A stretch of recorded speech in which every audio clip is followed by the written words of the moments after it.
Olá, boa noite. Então, estamos aqui com a nossa disciplina de processos petroquímicos, cadeira de sexta-feira, e temos aí véspera de feriado, que vai ser na terça, né? Na realidade, para quem tem aula no sábado, aula normal, e segunda também tem aula normal, né? Mas não sei, daqui a pouco o pessoal aí preferiu fazer um feriado, né, Aline? Ah, já faço por vontade própria. Bom, é sempre importante lembrar, né, essa disciplina não tem a obrigatoriedade, né, da presença, né, mas é sempre muito importante a participação do aluno, questionamento, né. Então, agradecer aí a Aline que está presente, e assim que o pessoal for entrando aí, a gente vai, com certeza, os recebendo da melhor forma. Então, já estou aqui com a apresentaçãozinha de hoje aberta. Vamos já iniciar aqui, então, a nossa aula de hoje. Bom, antes de entrarmos aqui na aula, deixa eu mostrar para vocês a nossa plataforma, que sempre é importante, né? O pessoal, principalmente nessas disciplinas que o pessoal não participa muito, alguns relatam algumas dúvidas, né, com relação onde é que está o material, não consigo me achar, está confuso, né? Então, para a gente tirar essa confusão, o bloco introdutório é onde você introduz as dúvidas, né? Que tem o plano de aula, tem o calendário acadêmico, uma sala de apresentação, informações gerais, né, a respeito da nossa disciplina. E bloco introdutório, bloco de desenvolvimento um e agenda de encontros semanais do bloco um já foi, né? Isso é a AP1. Agora, a AP2, né, as principais avaliações elas vão ficar aqui, o relatório virtual, que abre aqui, ó, no dia 5/11, né? A nossa prova objetiva 2, que é dia 26/11, e os nossos livrinhos, aqui a parte 4, 5 e 6, tá? Bom, professor, e quando que é os nossos encontros semanais? Então, todos eles estão aqui no item 5 do aula. Item 5, agenda de encontros semanais do bloco 2. Então, você vê aqui o sequencial, né, das aulas. Por exemplo, hoje é a nossa aula 16, dia 29/10. Hoje vamos ter uma avaliação AP2, tá? Valendo 0,3 pontos. Então, vamos ter o AP2 valendo 0,3, né? Vamos somado com mais esse outro AP2 0,2, daí 0,5 soma, mais o relatório virtual que vai dar mais um ponto, então fecha 1,5 ponto, e mais a objetiva que está prevista para o dia 26/11, tá? Que vai valer um ponto. Então fecha os 2,5 pontos de AP2. Depois, então, do dia 26/11, tá? Vai ter uma semipresencial, tá? Para uma revisão. E a AS, que é a avaliação semestral, essa daqui você tem que agendar, tá, pessoal? Então, os alunos que fazem essa disciplina, que é categoria 17, o formato de avaliação semestral é igual o EAD. Então, você tem que acessar no autoatendimento, na parte aluno, tem aqui, ó, agendamento de prova EAD, tá? E daí aqui, claro, conforme as disciplinas que vocês têm, tá? Vocês vão ter o quê? Um preenchimento aqui daí tem as opções, aqui não está aberto ainda, né? O tipo de calendário, qual é a disciplina que tu vai marcar, qual é a avaliação que tu vai fazer a S, né? E quais são os dias e horários presenciais, como eu disse. Em princípio, essa avaliação semestral e a avaliação final, elas são presenciais. Hoje a gente viu aí, né, teve uns movimentos no estado com relação à volta das aulas presenciais, mas essa disciplina aqui, ela não é uma disciplina presencial. Então, volto de novo a reforçar, a categoria 17, ela vai se dar nesse formato, tá? Viu, Aline? Sim, professor, até uma dúvida. Vai ter algum Uhum. aviso sobre o agendamento da AES? Sim, sim, em tempo nós avisamos, tá? Tanto eu quanto a Raquel. Normalmente a Raquel ela coloca dentro do aula, aqui dentro dos avisos, aqui no bloco introdutório, aqui ó, onde tem sala de interação, dúvidas, questionamentos, críticas, recados. Normalmente ela coloca aqui e às vezes ela também manda um aviso individual para a turma, tá? Ah, Faz na tá, beleza. Então, mas fique tranquilo que você vai ser informado. É porque recém estamos em outubro. Eu acho que tu vai lembrar, até teve no início desse semestre, teve ali mais ou menos em meados de agosto, teve muitas pessoas estavam questionando, não tem que agendar a prova, eu vi que pediram para agendar a prova, não sei se tu te recorda disso. Sim, me recordo, mas não estava liberado ali para nós. Porque essa disciplina ela é semestral, então o período de vocês é no final do ano, entendeu? Sim, sim, eu entendi. Eu até perguntei lá pro pessoal no grupo para ver se tava certo assim mesmo. Sim, porque tem disciplinas que são trimestrais. Por exemplo, tu que está no início do curso, tem a termodinâmica aplicada em engenharia química, esta é trimestral. Tem outras também, que agora não vou me lembrar de cabeça, mas tem mais umas 3 ou 4 disciplinas que são trimestrais. Então, elas começam, tem uma turma que começa em março, daí vai até maio, mais ou menos, depois começa em fim de maio, vai até outubro, desculpa, final de maio, vai até julho, ali, agosto, depois começa em agosto, termina em outubro, depois começa em mais ou menos em outubro e vai até dezembro. Então, essas são as trimestrais. Semestral começa ali em agosto e termina em dezembro. Então, fique tranquila que o aviso vai acontecer, tá? Mas é importante a gente já deixar o aluno esperto, por quê? Porque essa avaliação semestral, se tu não agenda, tu perde a avaliação, entendeu? É, perde a disciplina, né? Bem dizer, porque vale 6 pontos, né? Daí tu vai direto para a avaliação final daí, né? Daí tudo que tu fez em AP1 e AP2 fica perdido, É, certo? não vale a pena Não vale. perder. Não, é bom anotar aí para um lembretezinho ali pelo dia 15 de novembro, caso os professores não avisem, anota aí para não esquecer. Mas, ao mesmo tempo que eu te coloco essa pulga atrás da orelha, eu também já te tranquilizo, tá? Tu vai ser avisada, mas é o seguro, né? É sempre importante estar em dia, né? Ah, Não, sim. não dá para deixar vencer o seguro, então é melhor tu estar à frente do que tu ficar para trás. Bom, e obviamente na sequência das nossas aulas aqui, a aula 13, né, 14, eu ainda não fechei a avaliação da aula 14, mas essa semana com esse feriadinho aí eu vou botar em dia as avaliações. E de aula 15, que foi a aula passada, e a aula de hoje, a aula 16, que já está postada, inclusive com a TDE que vai valer nota, tá? O professor, no final dessa aula, já vou explicar um pouquinho como é que vai funcionar a avaliação. Então, Aline, deu para ter uma noção em que pé estamos, o que precisa para a gente poder estar em dia? Sim, deu pra ter, sim, bem tranquilo. Tá bem organizado ali. Tá bom, isso. Qualquer dúvida, sempre à disposição, né? Pode ser por chat ou pode ser presencialmente na aula aqui. Bom, então agora sim, né? Continuando aqui, com relação então, o que faremos hoje? Vamos fechar a parte 5, né? O capítulo 5 ali, que é a estrutura molecular de polímeros, composição química, constituição, conformação, configuração, classificação de polímeros, comportamento dos polímeros em estado sólido em solução. E vamos já entrar no último capítulo, que é técnicas de polimerização em meio homogêneo e em meio heterogêneo, mecanismos e cinéticas de polimerização, processos industriais de obtenção de polímeros e aplicação de polímeros, tá? Então, em cima disso, tá? Vai ter aí umas indicações de leitura, mas esse livrinho de ciência dos polímeros, ele é muito válido para todo esse conteúdo que a gente está trabalhando. Então, ele fica sempre como uma indicação também complementar de leitura.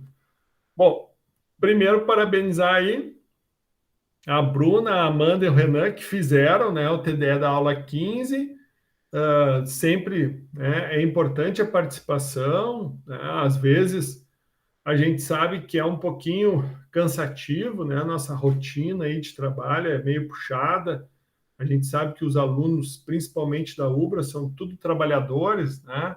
E a gente tenta, né, fazer com que digamos assim, a rotina, né, de aula seja sempre mais leve possível, mas o professor avaliar, né, e testar suas habilidades, né, entender se vocês estão realmente compreendendo o conteúdo é importante. Por isso, todo início de aula é dado um feedback, né, e é sempre importante que o professor revise as respostas de vocês em tempo, né. Então, tirando aquela ali que foi uma avaliação, a gente também já revisou as respostas, né? Mas ali o professor precisa um pouquinho mais de dedicação, né? Para poder estar avaliando sem erros. Mas fica aí o convite, né? Quem não faz, não fez a atividade, que na aula de hoje, que daí no caso está valendo nota, né, também não perca, né, os prazos aí, possa estar aí recebendo aí esse 0,3 pontinhos. Bom, fechamento então do processos petroquímicos, parte 5, tá? Bom, então os fatores, tá, que vão afetar as propriedades dos polímeros estão muito associados então com a natureza química do monômero, tá? E da forma como a estrutura, né, que vai se formando a partir do processo de polimerização vai se dar, né? Então, como que ela vai se formar? Vai se formar de forma, né, com todos os radicais, com todos os grupos funcionais para o mesmo lado, de forma aleatória, ou seja, a forma como nós teremos a estrutura da molécula, tá? Isso vai nos dar o quê? Diferentes características, vai nos dar propriedades distintas. Daí tu vai ter uma mesma composição, pode ser o mesmo polietileno, por exemplo, que é formado com monômeros a partir de eteno. Então, a combinação de somente monômeros eteno, dependendo da forma como ocorre, então, o processo de polimerização, nós podemos ter, então, configuração diferente da cadeia, peso molecular diferente e a conformação diferente dessas macromoléculas. Isso, então, vão fazer com que nós vamos ter o mesmo polietileno, né, a mesma composição química em termos de carbono e hidrogênio, porém, né, com essas alterações, né, nas propriedades. E isso vai influenciar diretamente no tipo de aplicação que nós vamos estar dando para esses materiais.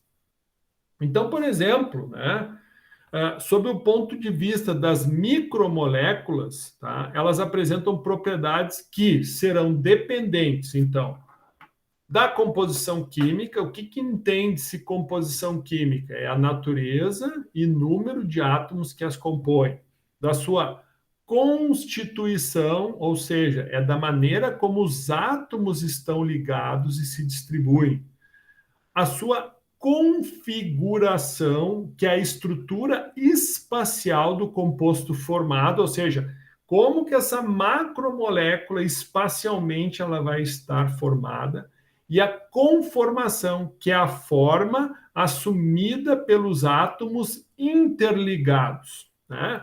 Então, essas três, né, propriedades, elas vão estar diretamente, ou melhor, essas três, né, condições da micromolécula vão estar diretamente associadas, então, com as propriedades desse polímero. Bom, então, dentro desses fatores, tá, o processo, então, de preparação, né, do polímero, ele, né, vai influenciar diretamente na estruturação dessa macromolécula. Então, o processo de preparação ele vai ser, né, diretamente, digamos assim, ele vai estar diretamente associado com as características do polímero que tu vai obter, tá? Então, Como é que tu consegue mudar a configuração? Como é que tu consegue mudar a conformação? Através do preparo, ou seja, da técnica de...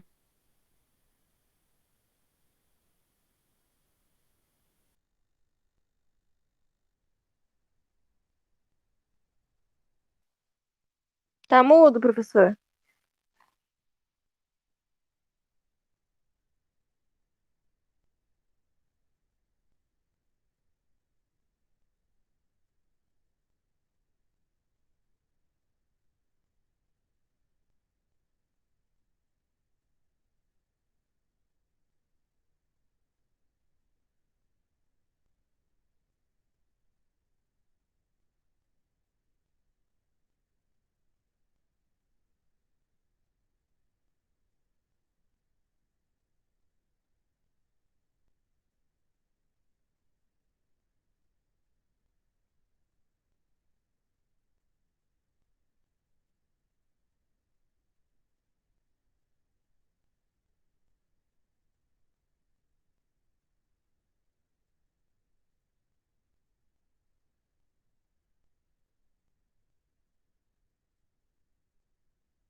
Hello, Dona Aline! Caiu minha internet aqui.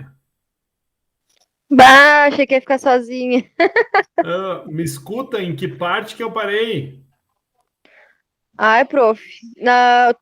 Parou ali quando no último slide, agora eu não me lembro. Tá, é nesse aqui que eu parei? No terceiro, acho. Ah, lá no Aí, início. deixa eu Aqui? ver, peraí. Não, não, não, não. No segundo da apresentação ali. Esse? Aí, esse aí já foi. Já Aí. foi. Tá.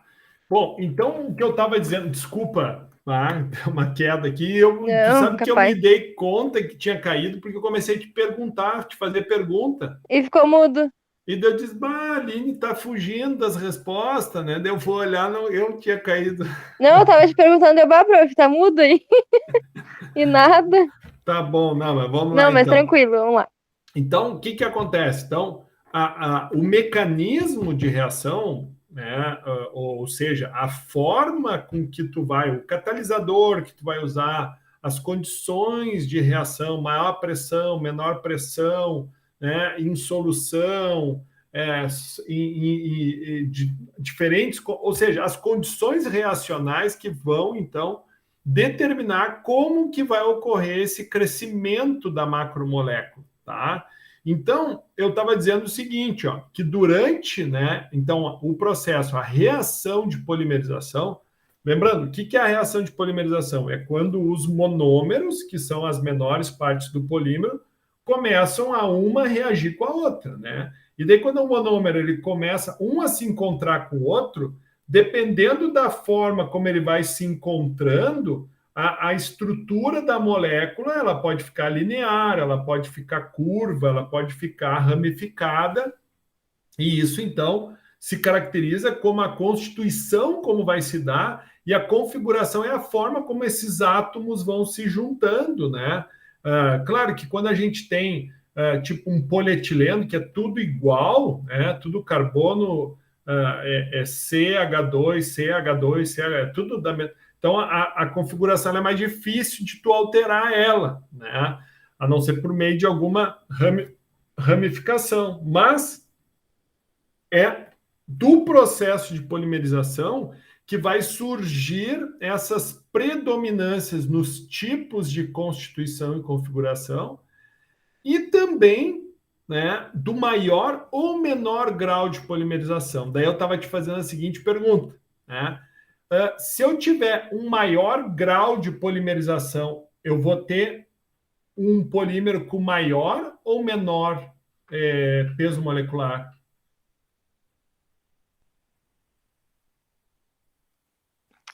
E agora eu acho que menor. Não, ó. O Não? que é polimerização? É tu pegar e ir somando, é ir Ah, sim. acrescentando cadeias. Sim. Então, se tu tiver mais cadeias, tu vai ter mais peso, Mais né? peso, sim. Então, Certo. quanto maior o grau de polimerização, maior será, então, por exemplo, o peso O peso molecular, molecular. tá? Tá. E esse maior ou menor grau de polimerização pode acarretar, então, variações substanciais nas propriedades do polímero, que automaticamente vão influenciar na aplicação prática desse material, tá? Daí é aquilo que tu já deve ter ouvido falar, o polietileno de alta densidade, polietileno de baixa densidade. Então, por que eles têm esses nomes, né? Muito embora seja um polietileno, a forma como ocorre o processo de polimerização faz com que tu tenha uma composição química semelhante, porém pesos moleculares diferentes, né? Estruturas em termos de constituição, configuração e automaticamente propriedades. Porque o que tu faz com um polietileno de alta densidade, né? Tu não faz com de baixa, certo? Daí aqui eu trago alguns exemplos. Tá? Então, por exemplo, né, Coutinho e os colaboradores, eles apresentaram a consequência que o meio reacional, então, promove na reação de obtenção do polietileno. Tá? Então, por exemplo, em especial a linearidade das cadeias e consequente maior densidade do polietileno de alta densidade. Então, o que faz o polietileno ser de alta densidade? No processo, então, de crescimento da cadeia, essa cadeia ela acaba ficando linear, ou seja, ela acaba ficando mais reta e menos curva, né? Sem ramificações. Então, essa linearidade permite com que ele tenha, então, uma maior densidade, né? Que faz com que as orientações, o alinhamento e o empacotamento das cadeias sejam mais eficientes. Então, se tu tem cadeias uma mais próxima da outra, tu vai ter aquelas forças entre as macromoléculas, né, de Van der Waals, que elas podem agir de forma mais intensa, né? Então, tendo uma força mais intensa, lembre-se, não, essa força intermolecular, ela é uma ligação forte ou fraca, Aline? Se tu for comparar com a ligação entre os átomos. É forte. Não, é o contrário. Então, a ligação entre os átomos, que é a intramolecular, ela é forte, que são as ligações covalentes. Agora, as ligações entre as moléculas, elas são fracas, tá? São interações do tipo Van der Waals, mas é aquilo, quanto mais encaixadinho uma molécula tiver da outra, maior vai ser a interação. Então, por exemplo, aqui tu tem uma interação maior do que uma molécula quando ela estiver mais afastada. Então, essa interatividade do polietileno de alta densidade confere a ele, né, um maior grau de cristalinidade, que é a formação dos cristais, né, do que, né, que culmina numa cristalidade maior do que do polietileno de baixa densidade. Então, quando a gente compara o polietileno de alta versus o de baixa, eu posso fazer a seguinte pergunta: por que o polietileno de alta densidade ele é mais cristalino do que o de baixa? Em virtude, né, da melhor orientação, devido à linearidade das cadeias, ele tem uma melhor orientação, um melhor alinhamento, e isso causa um melhor empacotamento das cadeias. Com isso, as forças de Van der Waals, que são as forças intermoleculares, elas podem agir de forma mais intensa, diferente do que acontece no polietileno de baixa densidade.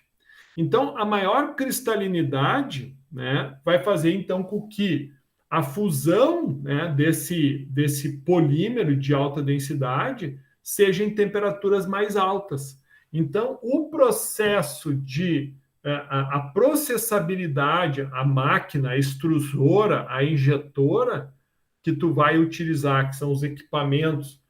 Por exemplo, né, se tu olhar na aula passada o professor apresentou vários equipamentos, né, onde tu coloca as resinas, coloca os aditivos e eles fazem as misturas e tu obtém os utensílios plásticos, né, que nem potes, que nem vasilhas, que nem estruturas de celular, ou seja, tudo que a gente conhece aí que é de plástico. Então, essas temperaturas que eu me refiro, elas servem por quê? Imagina, quanto maior for a temperatura, né, para dar fluidez ao polímero, o que eu vou precisar? Maior ou menor energia? Se eu preciso atingir um determinado polímero ali, eu tenho um polímero, tá? Eu tenho dois polímeros. Um polímero eu preciso elevar a 250 graus para ele ficar fluido, e o outro polímero eu preciso elevar a temperatura a 180 graus para ele ficar fluido. Por exemplo, qual dos dois polímeros eu gasto mais energia para poder processar ele? Tem que aumentar a temperatura, né? Elevar mais. Exatamente, porque quanto mais eu preciso elevar a temperatura, né, maior vai ser o meu gasto com energia elétrica, né, com vapor, seja lá o que eu usar, normalmente energia elétrica. Então, automaticamente, isso vai influenciar diretamente no meu custo de produto final, certo? Porque é mais caro processar determinados materiais.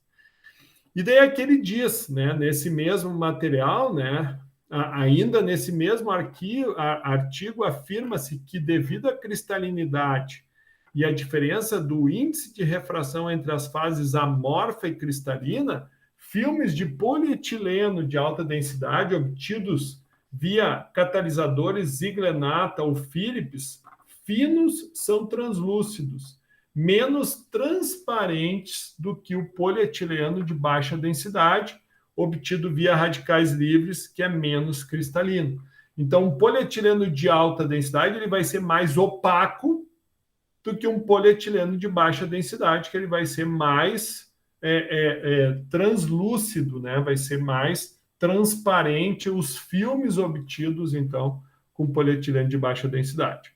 Então, aqui mostra, né, uma comparação entre as propriedades, as principais características do baixa e do alto. Então, o tipo de polimerização, então, para obter o de baixa, radical livre, de alta, coordenação. Qual é a temperatura de polimerização? É alta, né?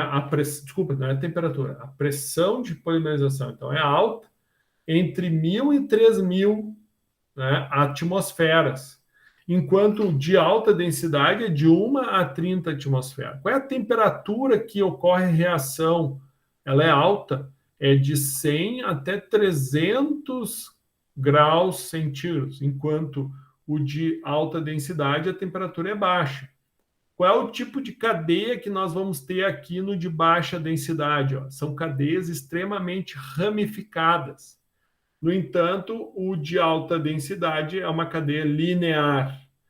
Por que ele se chama baixa densidade? Porque a densidade dele, de fato, é menor do que a densidade. E por que é menor? Devido ao empacotamento. Como as moléculas, as macromoléculas do polietileno de alta densidade são lineares, elas ficam uma mais encostada na outra. E isso faz com que tu ocupe mais massa pelo mesmo volume, né? Então, isso confere a ele maior densidade do que o de baixa densidade.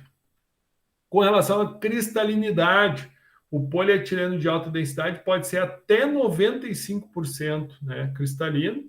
E aqui as temperaturas de fusão, né, onde ocorre a fusão, né, dos cristais, ou seja, nós vamos ter uma temperatura mais alta para aquele que vai ter um maior grau de cristalinização. Bom, aqui então é apresentado um pouco, né, das propriedades. Então, por exemplo, o que se faz com polietileno de baixa densidade, né? Então, de acordo com Miguel Medeiros, né, esse tipo de polímero apresenta características básicas. Assim como outros tipos de polietileno, é um polímero termoplástico, ou seja, pode ser moldado pelo simples aquecimento, certo? Então, eu tenho ele rígido, né? Eu tenho ele na forma de esferas, então, quando eu aqueço ele a 110 graus, ele vira líquido. E daí, esse polímero líquido, eu injeto ele ou eu coloco ele, né, sob pressão num molde e resfrio esse molde, então eu tenho a formação de um objeto, eu tenho a formação de um artigo, né? E isso é uma das características, então, por exemplo, de um termoplástico. É algo que, quando aquecido, funde, quando resfria, fica sólido, né? Então, ele pode assumir, né? Ele passa do estado líquido e pode assumir a forma necessária e desejada. Porque é aquilo, né? Um líquido tem... Tu vê a água aqui, né? Então, a água, ela ocupa todos os cantinhos da garrafa. Agora, se eu já colocasse areia aqui, a gente ia ver que ia ficar espaços vazios. Por quê? Porque o líquido ele tem essa característica, né? Ele assume, ele ocupa todos os espaços, né? Então, é exatamente isso que ele está falando. Ó. Então, quando ele passa para o estado líquido, ele pode assumir a forma necessária ou desejada. Então, eu quero dar um formato assim, eu quero dar um formato assim, um formato assado, eu consigo. Daí, então, o polietileno de baixa densidade ele tem uma boa capacidade para formar filmes, né, com espessura fina. Ele tem uma boa resistência a produtos químicos, ele tem uma boa resistência ao impacto e ele tem uma considerável resistência à tração, que é quando tu puxa ele, né, e tu não quer que ele sofra deformação, né? Mas é aquilo. Ele vai resistir até um certo ponto, depois então ele sofre essa deformação considerável antes até mesmo do seu rompimento. Então, qual é a principal aplicação desses polietilenos de baixa densidade? Embalagem de alimentos, encontrados principalmente nas sacolas de supermercado. Já o de alta densidade, ele, né, é utilizado, né, para frascos rígidos. Por exemplo, bombonas, aquelas bomboninhas de produtos de limpeza, né, de doméstica, né, de cremes, shampoos, remédios, né, suplementos. Então, o polietileno de alta densidade também ele pode ser usado para fabricação de tubos, né, e transporte de água e esgoto, telhas, galões, ou seja, ele é um material que tem excelente resistência química, maior dureza do que o polietileno de baixa densidade, elevada resistência ao impacto e elevada resistência ao estresse mecânico. Ou seja, o que é o estresse mecânico? É tu ficar, né, várias vezes, né, forçando ele e ele volta, força, volta, força, volta. Então, ele consegue, né, por exemplo, ser muito bem utilizado em tubos, que ficam constantemente oscilando pressão, sendo manuseados, né? Então eles têm uma boa resistência.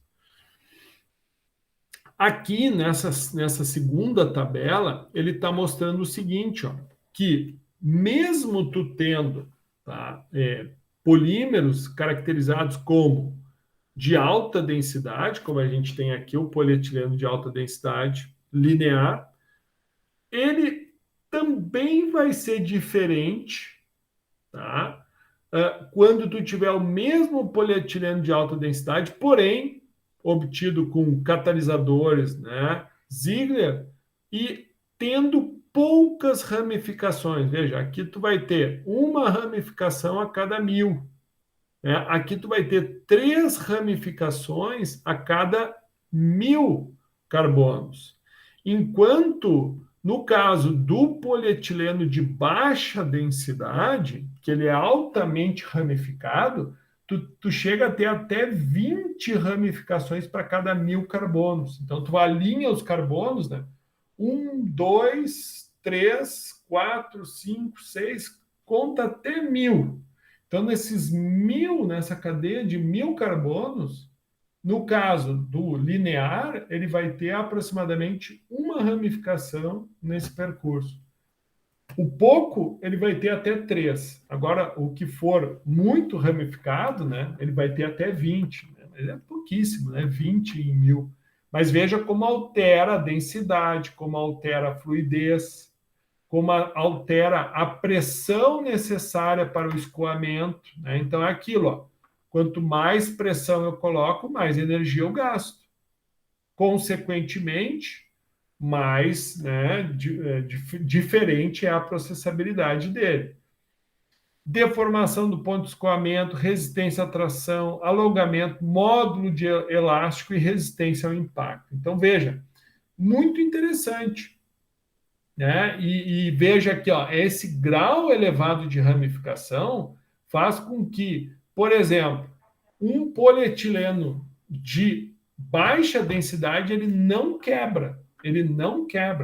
Ou seja, tu coloca força sobre a área e ele não vai quebrar. Né? Tu imprime uma energia em joule por metro quadrado, enquanto os de alta densidade quebram, o de baixa densidade ele não quebra.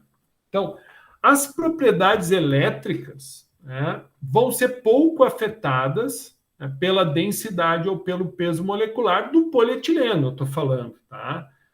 Já as propriedades mecânicas vão sofrer uma forte influência do peso molecular, do teor de ramificação, da estrutura morfológica e da orientação que se vai ter das moléculas. Tá?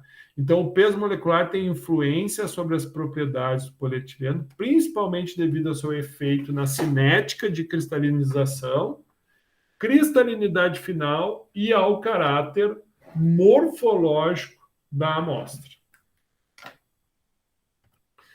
Bom, então, o efeito do peso molecular ele vai, obviamente, depender da extensão, né, com que vai ter essa macromolécula. Então, o polietileno de alta densidade, ele vai ter um baixo peso molecular, né? Ele vai, então, o polietileno de baixo peso molecular é frágil e quebra sob baixa deformação, sem desenvolver o pescoço, né, que é no processo de tração. Eu já vou mostrar o que é o pescoço, né? Quando a gente faz o estiramento, né? E daí, por exemplo, isso aqui vai afinando. Eu acho que esses testes vocês fazem lá na tua empresa, né, Aline? Vocês têm esse ensaio de tração? Sim, dinamômetro, né? Perfeito. Nós fazemos análise de rasgo, resistência, delaminação. Tudo. Só que vocês avaliam o tecido, né? O não tecido ali. No caso aqui, tu vai usar um corpinho de prova maciço, que ele é bem parecido com esse corpinho de prova aqui mesmo. O professor colocou até os links para que vocês possam, né, acessar e entender um pouquinho melhor de como funciona. Mas o princípio é o mesmo. Tu vai agarrar o corpo de prova e tu vai exercer uma força, né? E essa força vai promovendo um deslocamento, né? Ele vai sofrendo essa tração.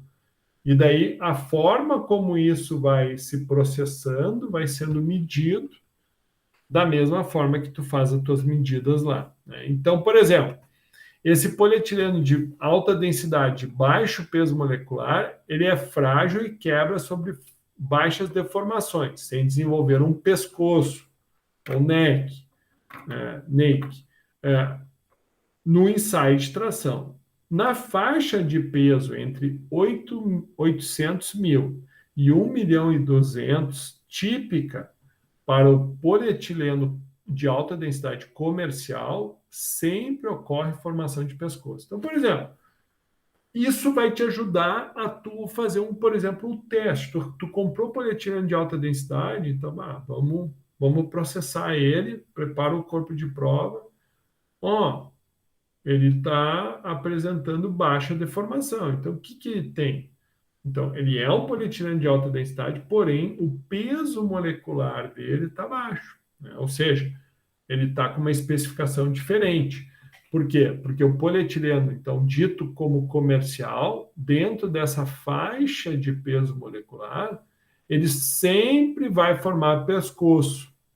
Então, no artigo né, que referenciou essa retirada do texto, é apresentado, então, que o peso molecular também exerce influência sobre a resistência ao impacto, onde amostras com baixo peso molecular são frágeis.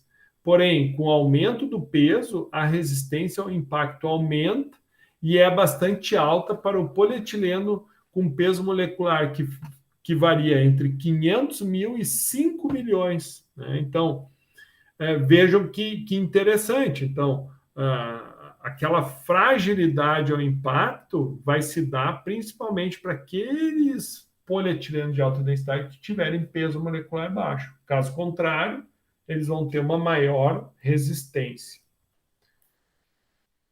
Então, como é que a gente avalia? É exatamente assim, tu vai ter um tensionamento na amostra e aqui tu tem o que? A deformação. Então, num primeiro momento, tu vai sofrendo tensão, essa amostra ela vai sofrendo uma deformação elástica de forma proporcional até que tu vai tendo um escoamento maior, né? Então, tu vai variar da fase elástica, onde aqui, por exemplo, para o tensionamento, a amostra tende a permanecer, voltar à condição normal.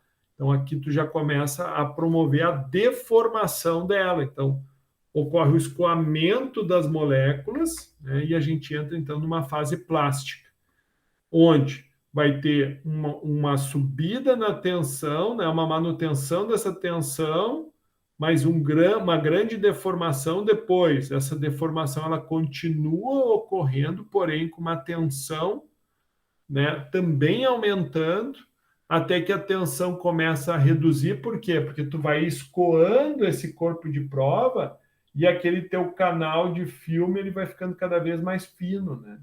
Então a resistência diminui. Então no início tu tem um corpo de prova assim. Então, tu começa a esticar, esticar, esticar, ele vai começar a afinar, afinar, afinar, afinar, afinar, até que tu vai tendo uma camada cada vez mais fina, né? E isso, obviamente, vai acabar com a ruptura, né, desse. Daí, dependendo do tipo de material, tu vai ter diferentes, né, características de tensão e deformação. Isso é um ensaio clássico dentro, né, da engenharia de materiais, tá? Dentro das disciplinas que vocês vão ter aí de engenharia dos materiais, né? Então, é clássico. Então, tu vai ter aço, tu vai ter cobre, tu vai ter ferro, tu vai ter plástico, tu vai ter borracha e assim por diante. Então, é exatamente isso que acontece. Imagina o corpo de prova, né? No início, então tu vai ter tudo os polímeros, tudo meio enrolado. E tu começa a tensionar, ele começa a deformar. E ele vai deformando, né, até o ponto que né, ele não resiste mais, ou seja, as moléculas elas já estão tão tensionadas que elas acabam então se rompendo. Então, aqui mostra exatamente. Então, primeiro, parte A, né, que é o que a gente definiu aqui como região elástica. Região elástica. Depois, parte B, onde nós vamos ter um escoamento, de fato, é onde tu tem o início do escoamento. Depois, tu vai ter o encruamento, né, seria caracterizado com isso. E, por fim, né, tu vai finalizar com a extricção e consequente ruptura. Bom, então, o efeito da configuração e da conformação, né, ou seja, da estrutura da macromolécula, né, bem como sua variação, influem decisivamente nas propriedades do material. Então, as ramificações elas vão atuar como atrapalhadores da aproximação dos segmentos da cadeia. Então, vamos lembrar lá, o polietileno, então, de baixa densidade, ele é bastante ramificado. O que que é aquelas... tu entende o que que é a ramificação, Aline?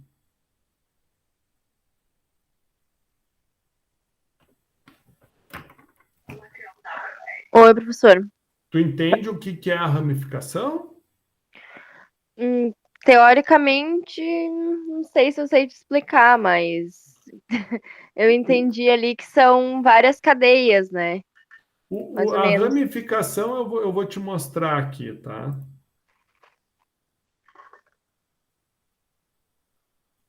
Deixa eu só estou abrindo aqui um aplicativo que a gente consegue desenhar as moléculas aqui. Então, por exemplo,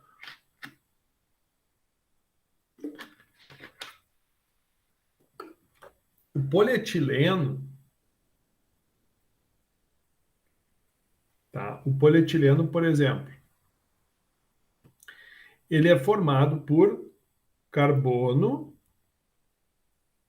tá? Esse daqui, ó, é o eteno, certo? Então, o monômero eteno, quando a gente olha ele vai ter essa estrutura molecular, tá? Então, se a gente for olhar ele, no espaço ele é bem assim, tá? Se a gente quiser, por exemplo, usar um outro modelo, por exemplo, vamos ver ele a nível, então, espacial aqui. Ó.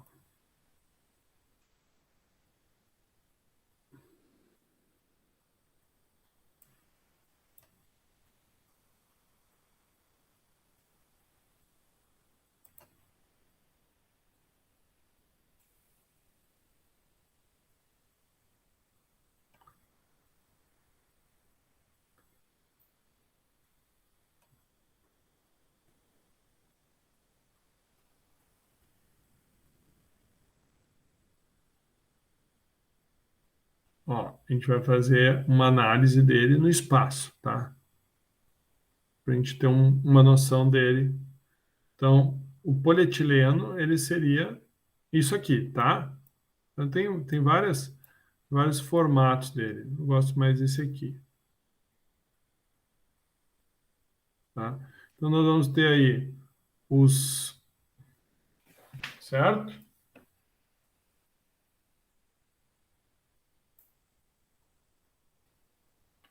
O que que é o azul? O que que é o azul? Tá vendo, Aline? Tá conseguindo enxergar? Oi. O que que é o azul? Ali o azul é o carbono, né? Isso, e os branquinhos? É o hidrogênio. Tá. Então, assim, ó, quando a gente fala de uma cadeia molecular, né, que ela vai ter, né, tipo ali, um peso molecular de ó, se a gente for fazer o peso molecular desse cara aqui, só para a gente ter uma noção, tá? O peso molecular dele aqui, então o que que nós temos aqui, ó? Nós vamos ter dois carbonos, certo? Peso molecular do carbono é 12, certo? Então, 12 mais 12, 24. Mais 1, 25, 26, 27, 28. Então, o peso molecular do polietileno é 20 e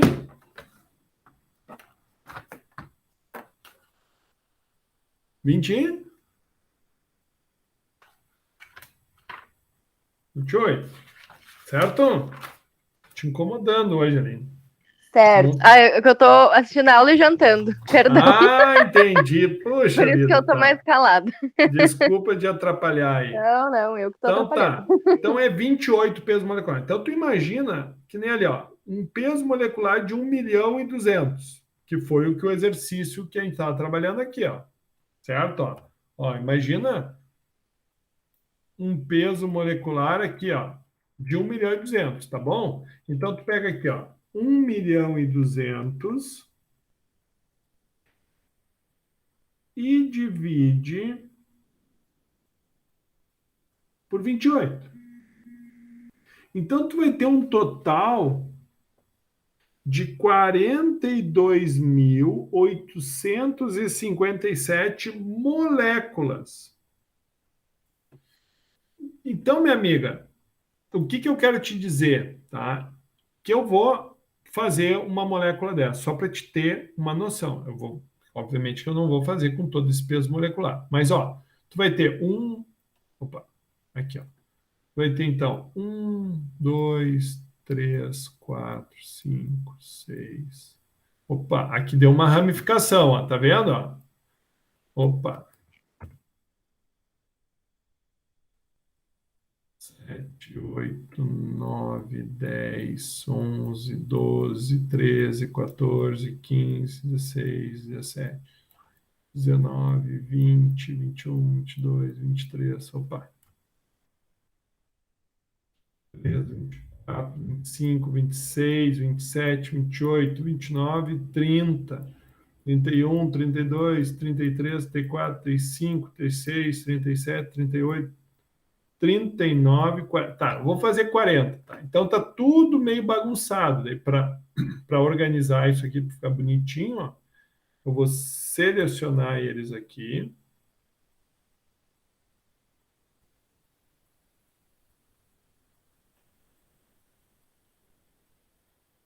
Selecionei e vou fazer, ó, olha só.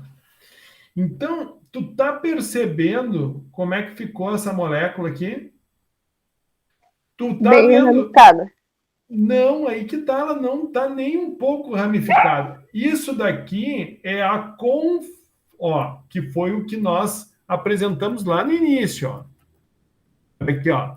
O que está acontecendo aqui, ó, isso é a constituição, é a maneira como os átomos se ligam e se distribuem, né? E como, né, ele vai ficar configurado espacialmente. Então, assim, a configuração dele espacial ficou dessa forma, tá? Ah, Bom, sim, que olhando assim pareceu, mas mas não, a estrutura dele não tá, né? é toda linear. Tu tá vendo aqui, ó, tu segue uma linha reta entre carbonos.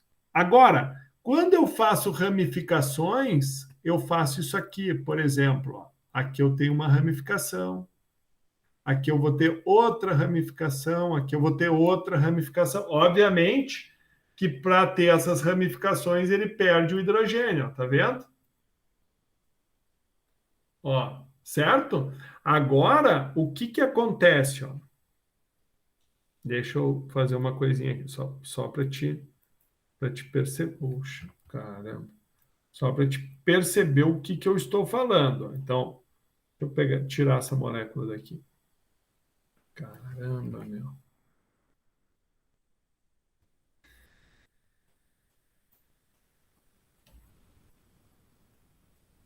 Tá.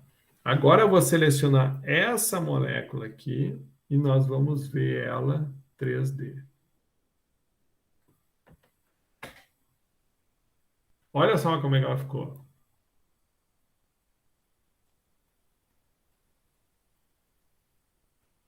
Ficou bem juntinha, né? Mas é exatamente, olha aqui, ó, agora eu deixei ela na forma de uns palitinhos. Ó. Então, espacialmente, mas perceba, essa daqui, essa molécula, da maneira que eu estou representando ela, ela está na forma de um polietileno de alta densidade ou de baixa. E por quê?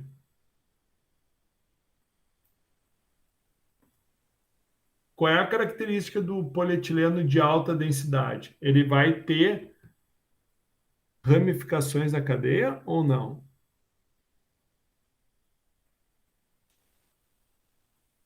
O de alta densidade, o de alta Ele densidade. de alta densidade não tem, né? Isso, ele é linear. E olha aqui, Ele é ó. linear, é. Lembra que eu falei para ti que esse daqui ele tinha, eu acrescentei nele ramificações? Sim. Então esse Então ele é aqui de baixo. ele estaria caracterizado como um polietileno de baixa pela presença aqui, por exemplo, de uma ramificação, né? Agora, se eu pego e retiro essas ramificações aqui, ó, retiro, retiro e retiro, opa, caramba, meu. Retiro só as ramificações, agora,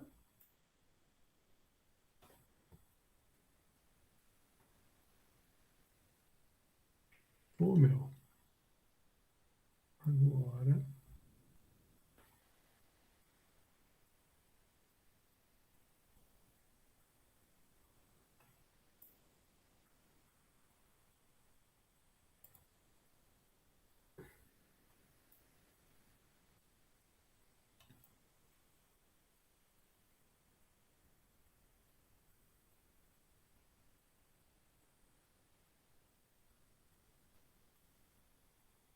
tá, agora sim, agora eu vou fazer a mesma coisa que eu tinha feito antes. Vamos ver como é que ele vai ficar. Então, ó, agora tu percebe que ele não tem mais, Aline, as ramificações. Então, isso aqui seria um exemplo de um polímero agora de alta densidade. Claro, essa cadeia ela vai. Eu só coloquei 40 átomos ligados, ou seja, eu tenho uma combinação aqui de 20 monômeros, certo? Só que para mim chegar nas macromoléculas, quantos monômeros eu vou ter, pelo que eu calculei? Muito mais de 40 mil, entendeu? Então, quando a gente se refere à ramificação, você compreendeu agora o que é a ramificação? Sim, eu sabia até ali na estrutura mesmo, assim, das. É bem Só mais aquilo, estrutural, mas não sabia da questão dos polímeros. mas é bem como a gente aprendeu lá na química orgânica, né? Que o Isso, professor isso. lá diz, ó, o que é uma cadeia linear? Vamos classificar cadeia: cadeia saturada, cadeia ramificada, cadeia linear, cadeia, né? Então, é com relação à cadeia de carbonos. Então, no caso do polietileno, depois que ele polimeriza, a cadeia dele vai ser saturada. Por que vai ser saturada? Porque vai ter só ligação simples e, no caso, pode ser ramificado. Quando for ramificado, ele vai ser de baixa densidade e quando ele for linear, vai ser de alta densidade. Então, ó, o efeito da configuração e da conformação, isto é, da estrutura macromolecular, bem como sua variação, influem decisivamente nas propriedades do material. Então, as ramificações atuam como atrapalhadores da aproximação dos segmentos à cadeia, o que diminui as interações entre os segmentos, ou seja, reduzindo a energia total envolvida nessas interações e a energia necessária para destruí-las.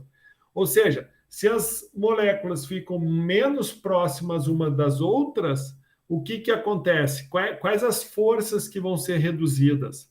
As intermoleculares ou as intramoleculares? As ligações covalentes ou as ligações de Van der Waals? As ligações mais fracas, né?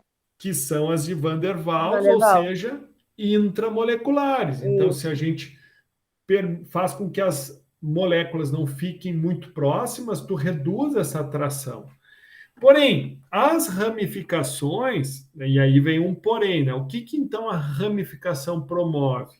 Elas amaciam e flexibilizam o produto formado, funcionando como plastificantes internos do polímero regular. E daí aqui a gente tem a justificativa.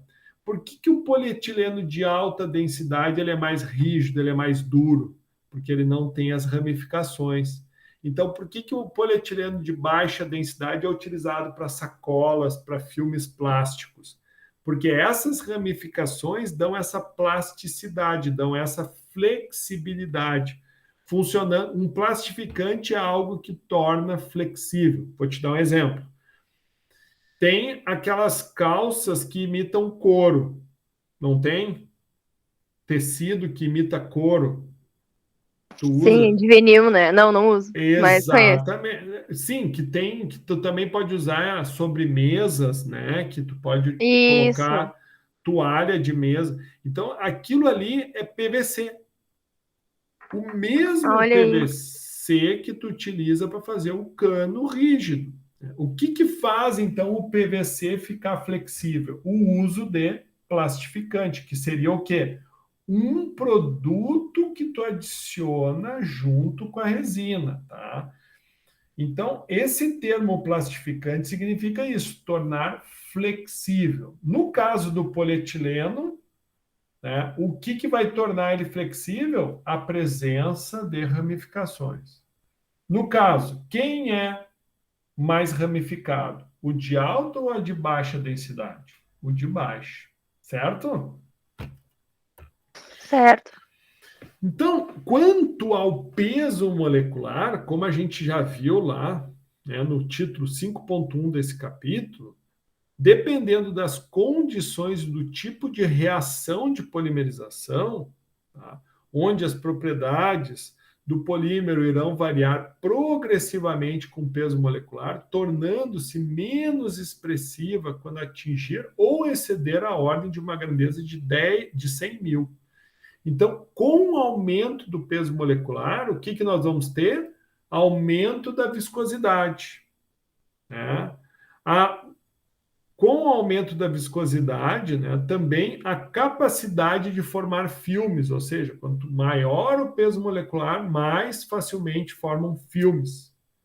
Maior vai ser o seu ponto de amolecimento, ou seja, aquela temperatura na qual ele começa a ficar mole, flexível, também vai aumentar a sua resistência à tração, a resistência ao impacto, bem como diminuir a sua solubilidade.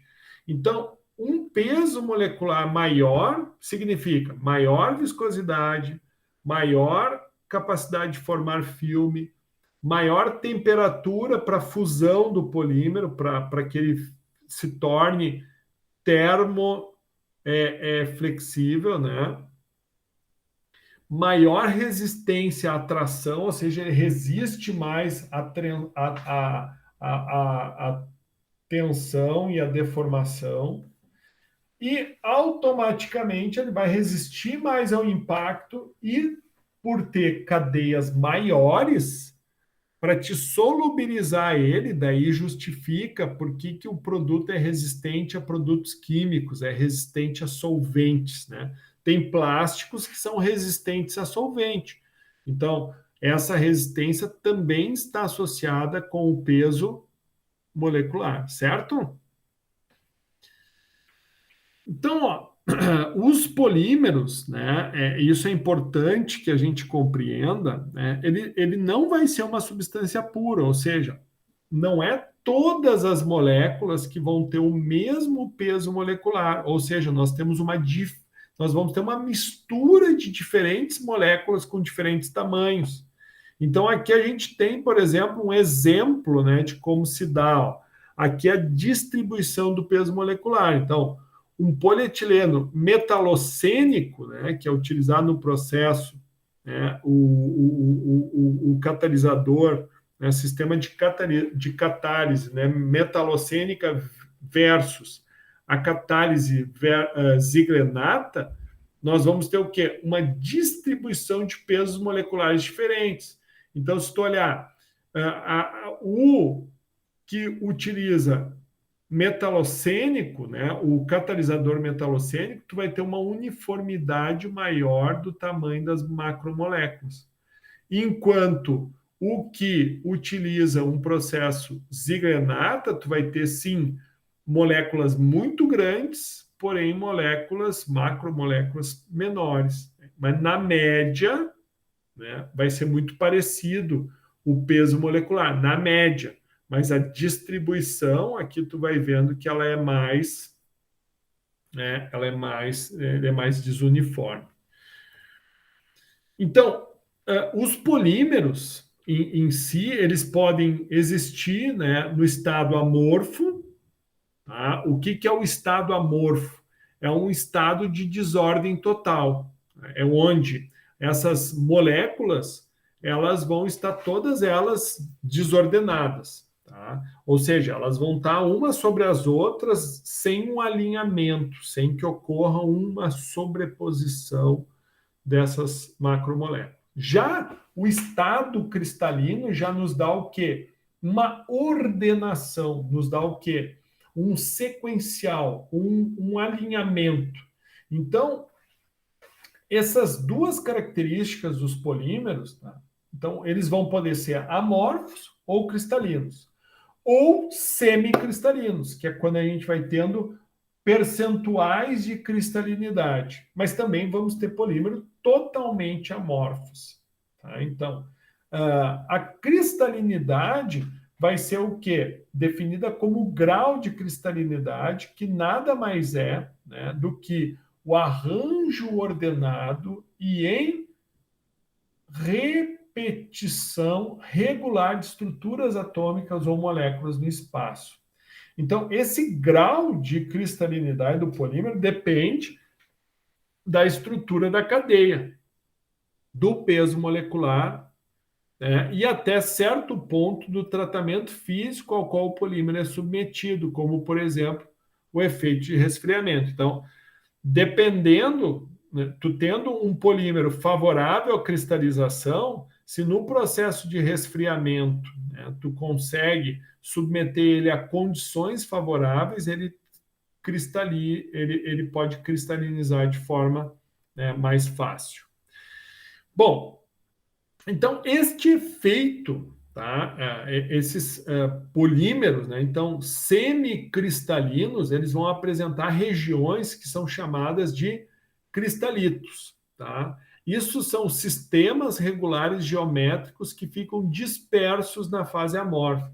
Digamos assim, imagina tu fazendo uma polenta, tá? Então tu vai ter a parte amorfa, que é a polenta mole, e tu vai ter alguns grãos que não dispersaram, que vão ser os cristalitos, que vão ser aqueles cristais que vão ficar ali dispersos, né? Claro, eu dei um exemplo bem grosseiro, mas é para te entender mais ou menos o que seria, né? Então, essa massa polimérica quando fundida. Então, os cristais eles vão ser mais difíceis a fusão deles, e eles acabam, né, obviamente, dando uma certa resistência, né, ao polímero. E também fragilidade por ser cristais, né? Então, durante o resfriamento, por exemplo, partindo do estado fundido, a primeira microestrutura que se forma são as redes alinhadas de polímero que dão a origem a estruturas lamelares com mínima quantidade de movimento das cadeias e extensivo dobramento e enrolamento, ou seja, amorfo. E daí essa estrutura se chama, então, esferulitos. Então, aqui a gente tem um exemplo, né, de um polímero amorfo. Então, tu tem as cadeias, né, todas elas aleatórias, e aqui tu tem um semicristalino, né? Aqui tu tem as regiões cristalinas e as regiões amorfas entre os cristalinos. Se a gente for olhar microscopicamente aqui um polímero semicristalino, tu vai ter a região amorfa, né, que vai ser dada pela temperatura onde o polímero, então, ele passa do estado duro para um estado mole, amolecido, tá? Fundido, né? E nós vamos ter a temperatura onde ocorre a fusão desses cristais aqui, que nós vamos chamar ela de TM. Então, por exemplo, quando nós tivermos um polímero totalmente amorfo, ele não vai ter TM, ele só vai ter a temperatura de transição vítrea, que é aquela temperatura que ele deixa de ser um sólido duro, rígido, para tornar-se um fluido. E um semicristalino, ele vai ter primeiro a fusão, né? Primeiro o amolecimento do polímero, ele passa do estado sólido para o estado fluido, pastoso, e permanecendo com aquecimento, vai ter uma temperatura onde esses cristais se desfazem, se tornam também líquidos. Tá? Isso aqui é uma visão do que seriam os ferulitos, né? Então ele vai ter essa aparência, né? Que vão ser tipo esferas cheio de cristais alinhados e regiões amorfas entre eles. Né? Bom, quais são os fatores então que vão afetar a cristalização, ou seja, a temperatura de fusão dos cristalinos? A simetria das moléculas, na qual estruturas simétricas formam estruturas cristalinas menores.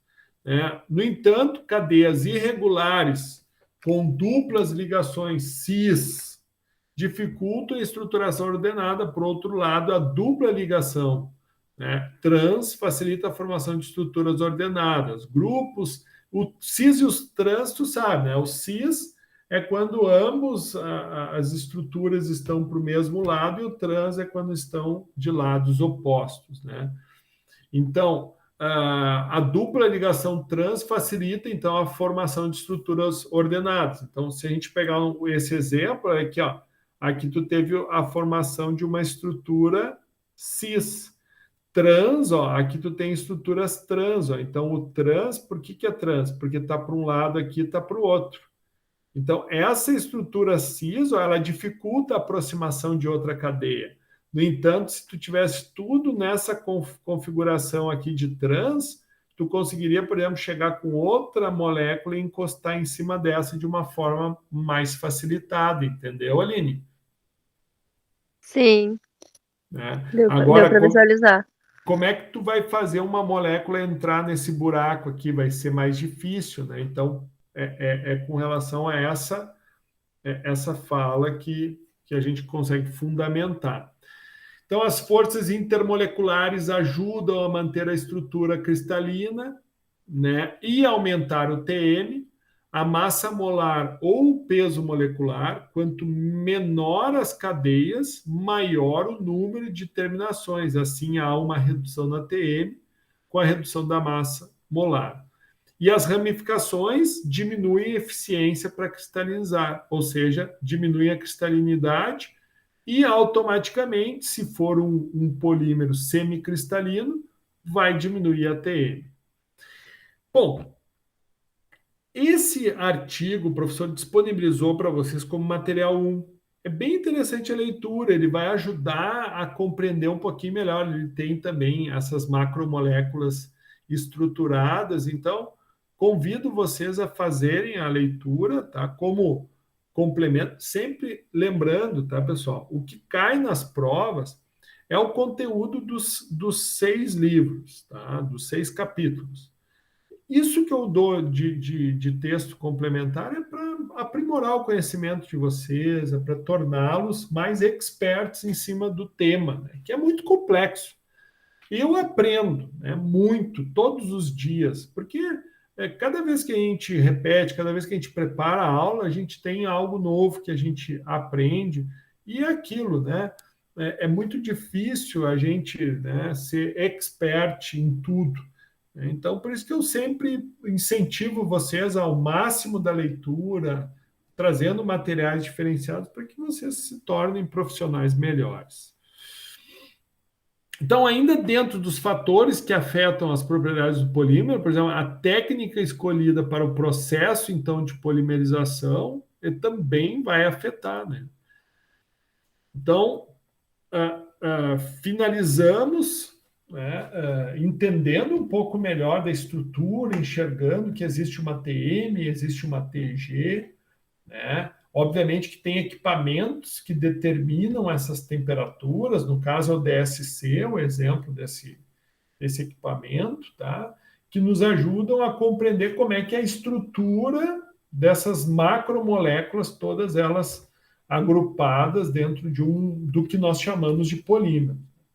Bom, agora já no capítulo 6 e último, nós vamos então entender um pouquinho das técnicas de preparo. Tá? Então, as técnicas empregadas industrialmente vão ser basicamente, né, ditas como homogêneas, em massa e em solução. Então, tu pode ter uma mistura homogênea, ou seja, que tu enxerga uma única fase, onde a polimerização vai se dar em massa ou em solução, usando um solvente, e esse solvente, obviamente, ele vai tornar essa mistura homogênea, ou, né, técnicas heterogêneas, que vão envolver emulsões, né, suspensão entre faces e em fase gasosa. Então, basicamente, vão ser técnicas de polimerização homogêneas e heterogêneas. As homogêneas vão ser em massa e em solução, as heterogêneas em emulsão, suspensão interfacial e em gasosa. Polimerização em massa, ou Beauty Polymerization, emprega como solvente o próprio monômero, sem qualquer diluente. A polimerização em solução, além do iniciador, usa-se solvente junto com o monômero, podendo ou não ser solvente para o polímero formado. E aí que é interessante. Às vezes o solvente é só solvente para o monômero, mas à medida que o polímero vai formando, ele vai ficando heterogêneo e tu consegue ir separando ele. Tem a polimerização em emulsão, né, onde os monômeros são emulsionados no meio reacional, um não solvente, geralmente água, onde contém um iniciador hidrossolúvel ao qual se adiciona um emulsificante, comumente um tensoativo. Por exemplo, as borrachas SBR, as nitrílicas, são obtidos num processo de polimerização e emulsão. Na polimerização em suspensão, o que de fato ocorre é uma polimerização em massa dentro de cada gota suspensa. E a polimerização interfacial ocorre quando a reação é conduzida na interface de dois solventes, cada um contendo um monômero comumente aplicado à policondensação. A polimerização em fase gasosa, então, ela é empregada para poliadição de monômeros gasosos, como etileno e propileno, com iniciadores de coordenação de alta eficiência, acima de 98% de conversão em sistemas catalíticos Ziegler-Natta, mantido sob a forma de partículas em leito fluidizado. Bom, o que fica, então, para vocês lerem, né, a mais? O material 1, né, finalizar a leitura do capítulo 5, iniciar do capítulo 6, e o livrinho aquele de cabeceira, que é sempre importante. Bom, o que vai ser o TDE ali? Vai ser vocês apresentar, né, apresente no formato de documento com imagens comentado, né, documento com imagens documento comentado, tá? Ou seja, não ficou bem escrito isso aqui, tá? Mas tu vai produzir um Word, daí tu vai ter imagens, fotos e vai comentar, vai responder, né? Vai dizer o que são aquelas imagens, onde, o que tu vai ter de imagens? Caracterização com dados e imagens do equipamento utilizado para determinação de TG e TM. Qual é que é o equipamento mesmo? Eu falei há pouco, não falei, Aline? Te lembra? Bah, prof. Tá, tu vai ter que assistir. Essa hora da noite. Vai ter que fazer uma breve descrição da aplicação da técnica para a determinação de TG e TM em amostras semicristalinas e apresentar um link de vídeo, exemplo do YouTube, né, qualquer um vídeo que tu ache no YouTube, onde é apresentado somente a aplicação da técnica de preparo de amostra e leitura de TG e TN. Então, basicamente, o que vocês vão fazer? Vão, então, buscar imagens, buscar explicações dentro, né, da internet, dentro, né, da rede, que caracterize o equipamento que se determina a temperatura de transição vítrea de polímeros e temperatura, né, de fusão de polímeros, né, de fusão cristalina. Também, né, vamos fazer uma breve descrição de como é a aplicação da técnica, tá, apresentando fotos, apresentando imagens, e um link, né, de um vídeo mostrando como é que essa técnica é aplicada em polímeros, certo? Bom, então, nossa aula encerra por aqui. Fico aí para dúvidas. Temos aí ainda 20 minutinhos aí, caso exista alguma dúvida, dona Aline. Para a gravação. Tá bem.